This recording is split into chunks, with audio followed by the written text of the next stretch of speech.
The equation that I practice to fulfill dogs is exercise, discipline, affection. Food to me is part of affection.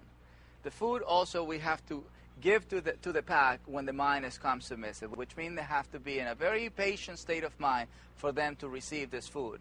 At the same time, when I'm preparing the food, I'm happy doing it. So I am sharing my love, preparing the food for my boys who work already with me, and now I'm going to satisfy the appetite.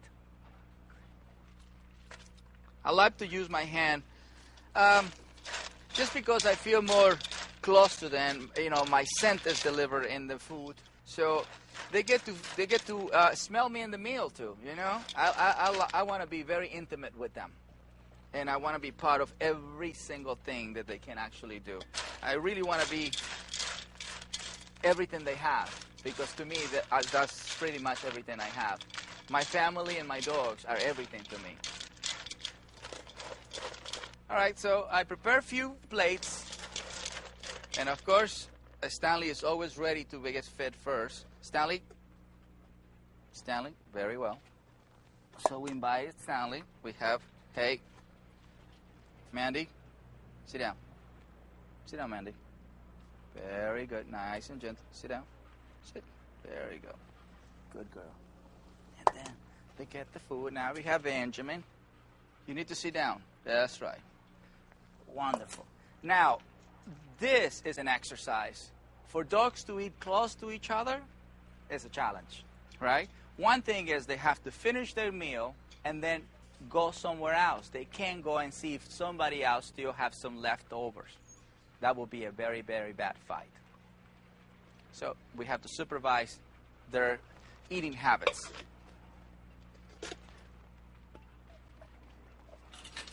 When I have food in my hands, I don't create excitement, because that can create a horrendous fight. We just keep it quiet. I mean, they're going to eat, I'm going to provide the food, but they have to be quiet. They have to be calm before we put the food on the floor. So just a recommendation, if you're going to feed your dog, do not create an excited moment during feeding time. They're already excited smelling the food. And then we wait until they finish, some of the pack finish, supervise. You know, remove some of the guys who are giving eye contact. We don't want them to give each other's eye contact. See, this is good enough for them to be eating next to each other.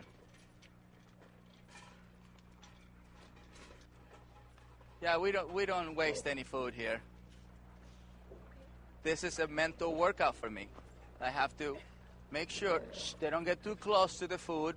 Everybody wants a piece of food. Hey, move, move, move. Yeah, see, they can create this. He doesn't mind if they look at their food from 2-3 feet away. It's when they get really close to the food. This is not a game. This is actually a very serious activity. It's like feeding crocodiles. There's no difference. And this is the beauty when you walk with dogs. You know, they're hungry. They will eat anything. I mean, you put cans in here, they eat it. But we don't put cans. We just put dry food, canned food, and a lot of love in there. That's what they finish them. Look, we don't even have to watch the plates. Right, guys? Just the tongue works.